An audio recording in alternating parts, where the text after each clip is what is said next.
I've been playing a lot of Myst-like adventure games from the 90s recently, and a lot of the same annoyances keep appearing at me again and again. So I've decided to compile a list of these problems together as the freaking 7 unholy sins of adventure games. Number 1, find the pixel. I'm starting with a big one here, the unavoidable plague upon which the entire genre seems built. After all, a large number of these games are point and click, which means there will be clickable hotspots on the screen, and some will be harder to find than others. You might find a game that'll let you highlight all the hotspots on screen, but that's very rare. The real key to avoiding this sin is simply to make your hotspots reasonably large, and maybe try to not put them on blank, featureless walls shadowed in darkness. Also, make sure that your cursor's icon changes when you hover over something clickable. Not being able to find the pixel has been my main source of needing to go to a guide, so, it always feels obvious in hindsight, but even solving a pixel hunt legitimately just feels completely ungratifying because it feels so obvious in hindsight. The worst offender is the Journeyman Project 2. Not necessarily because it actually is the worst offender, but because it would be such a really, really great game otherwise, and not that it isn't good, but I think it's just one of these things that holds the game back a little bit. You'd think the game wouldn't be that difficult because your search space is only a quarter of the screen, but you can look up and down, and that makes up for your limited mouse space that you have to look in. A lot of the game's hardest objects to find are so small at the game's low resolution that you can't make out what they are at all. And here's an example where the cursor, or at least something, should be changing when you hover over these links. Number 2, Arbitrary Advancement. Have you ever been stuck in a game, wandering everywhere and finding nothing before realizing you had to go back to some area you already explored just for a new NPC to be there? Or do you ever wonder why you can't go through some door until you had arranged some soup cans in the right order? This is Arbitrary Advancement. The game decides your progression based on what it wants, and you can't predict its ways. Maybe there's a secret passage in the basement, and many clues in the game have shown that it's obviously behind these metal boards. But the game doesn't let you click on them until you first reflected some light onto the bathroom wall to get some special settings for a thermoscanner that will help you detect the hole that's so obviously there. The worst offender is scratches. The entire game is built on arbitrary advancement. As time advances by you doing things, this means important items will arrive in the mail as a result of you doing some puzzles in a church, or you can't look in this urn to find a key until the game tells you that you can. The worst offense is when you need to charge your car battery, which the game doesn't let you do before the eve of the third day, only for the game's protagonist to realize that they don't want to drive their car, which then advances time to 7 p.m., and then that lets you move on. Number 3, Item Buffet, aka use every item on everything. I'm not really a big fan of items in my adventure games, but I can tolerate them, especially if there are contextual icons to tell you an item can be used here, and I don't really mind them at all if they're auto-used. On the opposite end of the spectrum, you've got the Item Buffet. This is usually toned down in the first-person adventure games that I play, and it is a lot worse in the LucasArts kind of style games where you have huge inventories and a large number of verbs that you can do with them. And if you can't predict which item you were meant to use, it's probably because of moon logic. Most games, whether action, puzzle, simulation, strategy, will adhere to a set of rules, which are taught to the player. Not so with the collection of if statements that are adventure games. The game's logic is set by the developers, and sometimes you will just not be on the same page as them. Moon logic refers to the absurd puzzle solution that you never would have figured out if it weren't for you using every item on everything. Take Labyrinth of Time. How do you get by this crushed train? Maybe climb over it, push it off the platform into the void, maybe use a powerful jack to uncrush it? No, do you remember that bicycle pump you picked up? You've got to inflate the train back up with it. Sometimes I can appreciate absurd solutions, like in the dreamlike game Obsidian. But Labyrinth of Time has you doing some guy's laundry to change the historical record, or painting mirrors to kill a minotaur. But the worst offender, though, is Return to Mysterious Island. I don't think I've ever played a game with more items than this one has. It gives you something like 250 item slots, combinatorically brute forcing every item on everything. most egregiously is how the game makes you construct a battery formed from a lemon, some coins, and a medium, not a large or small, but only medium, size bamboo stick. Number 4, Unskippables.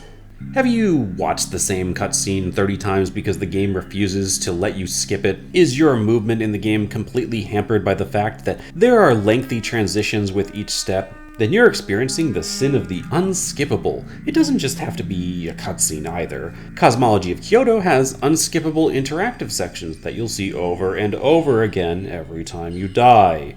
If you're really willing to stretch this definition, if the game has death and you suddenly die and forgot to save recently, then you've got to repeat a whole bunch of actions all over again from your previous save. Worst offender is Schism, because every step you take in this game comes with an unskippable, seconds-long transition, which will really add up when you're trying to figure out what to do when you're stuck. It can take 10 minutes to get your character to where you want them to be. When moving between areas, you've got to watch even longer cutscenes. My most annoyed moment, though, is when you're traveling in this one-person vehicle and the game decides the cutscene is too long to show in full, so it has a crossfade to make the cutscene shorter, kind of killing your immersion. It's like a compromise that made everything worse. The immersive cutscene isn't even shown in full, but then you can't even skip it on return visits. The Unskippables in this game make the end of the game just a real chore to play, and together with the Arbitrary Advancement, cause a big quality dip right at the end of the game. Number 5, Fiddle to Win.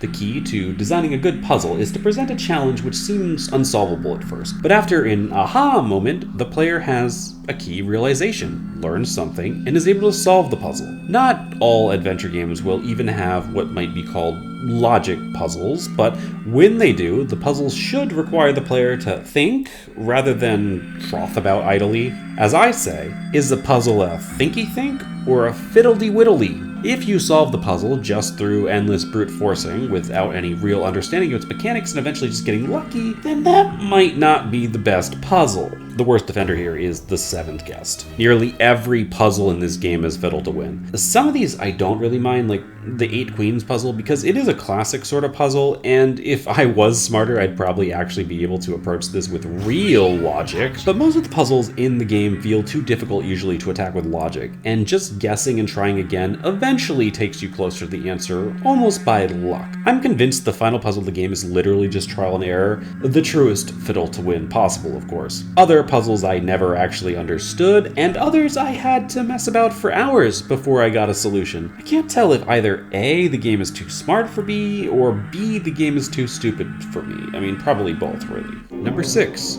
cheese.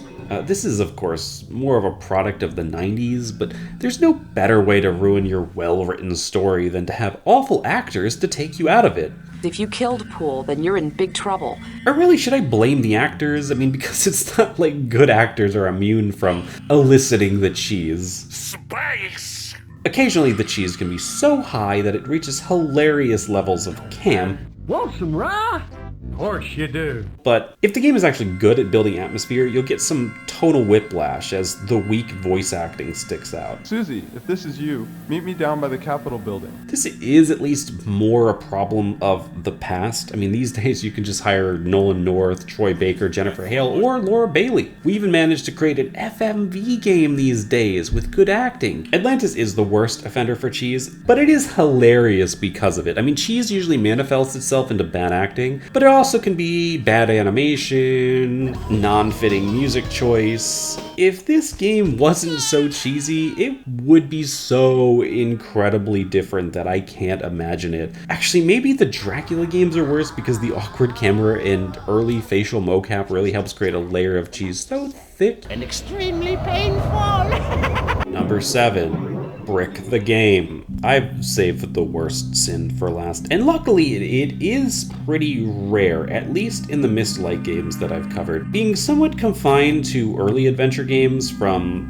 say, the 80s, bricking the game is essentially to make your save file unwinnable. Now, TV Tropes lists a few ways for this to happen. One of them is unwinnable by insanity, which is generally perfectly fine. Did you find a way to glitch Yoshi into a ghost house by performing a frame frame-perfect glitch 37 times in another level and then collect a power-up at the same time as the clock runs out, so as to get rid of the game's timer and then fly under a bunch of blocks and a tricky set of maneuvers to lock yourself in a corner, and since you haven't beaten the level, you can't even start select out? Yeah, no player would ever do that. So that's not a flaw in your game's design. The other two categories are definitely actually problems. They're unwinnable by mistake and unwinnable by design, and these are problem children because a normal player can actually run into these two. Unwinnable by mistake are earnest mistakes that the devs would have removed if playtesting found it, and these days are just patched out. Twilight Princess, though, infamously had an awful bug where if you saved in the canon room, your save file was dead, unless you sent in your SD card to the Nintendo. Unwinnable by design is basically where the dev hates you.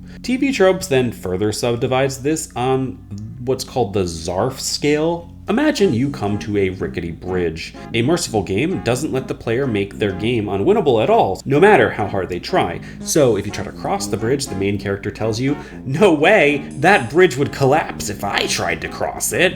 The next category up, polite, will let you do stupid things, but it won't let you save over a previous save file with your broken game. So in this case, you might try to cross the bridge, but it would break and you'd fall to your death. Then there are tough games, where you can brick your save file, but the game will at least let you know. Perhaps now you can cross the bridge, but it will collapse in the process, and the main character now turns to you and says, "Oh no, I really messed up. I never picked up the key I needed to continue, and now I'm trapped. If only I could restart." More dangerous is the nasty category, which is where things start getting really painful to play. Now the bridge no longer appears to be rickety, but it'll still collapse. You only now realize you're stuck when on the next screen you come to a castle with a locked door and no way of getting in and nothing else to do. But the last category, cruel, is the worst of the worst. The bridge collapses like before, but now there's no indication that you've even made a mistake. The game continues like normal, and you're able to progress a few more screens with their own puzzles before you get to a castle with the locked door. And nothing indicates to you that the key was on the other side of the bridge, which is now completely unreachable. So that's terrible. Fortunately, I don't have a worst offender here, at least from the games that I've covered. The first Journeyman project actually does have a pretty cool example that 50% of players would encounter. If you don't grab the chips in the robot's head in the right order, you'll grab the wrong one first, not grab the retina scanner, and the game will be unwinnable. There's nothing else in the game like this though, so I almost think that this is an oversight by the devs, a mistake rather than something intentional. I thought Return to Zork was the worst example of this, but amazingly, it actually tells you when you've bricked the game, I think? Okay, what is this? Return to Zork is in the polite folder? Are you kidding me? What are you talking about? I'm checking this out myself. I don't even believe you. Literally, first thing in the game, you see this plant in the ground? I pulled out the bonding plant, therefore I made the game a lot harder for myself, I think. Healthy bonding plant required for admission, because you can't just drop the bonding plant and get rid of it, and the bonding plant won't regrow if it's in your inventory. So now you've got to do the one thing that will actually screw you over and not tell you about it. Right? No, now you've got to go and destroy your bonding plant, and now the bonding plant will regrow if I could figure out how to get back to the beginning of the game. So make sure you only throw the one item that you're supposed to into the incinerator. I can throw these items away. It's literally just ash. And have I gotten a message yet? Have I gotten a message that the game is unwinnable? Because you need all your items for the end of the game. You can't just start burning items like this. I leave, the game continues like normal. Nothing's pointing out to me that I'm completely screwed. Maybe it is kind of stupid to start burning up items that you probably might need. But since the game sometimes tells you when it's unwinnable, you've now been lulled into a false sense of security that the devs wouldn't be cruel to you, making it even crueler when they don't tell you that you've lost. The game will outright warn you if you've locked yourself out of finishing the game, making it one of the most merciful examples of using this trope. No, it's wrong. This is wrong. It's not merciful at all. Did you play the same video game that I was playing? In conclusion, I wish these games wouldn't do this. It hurts me. Please make it stop.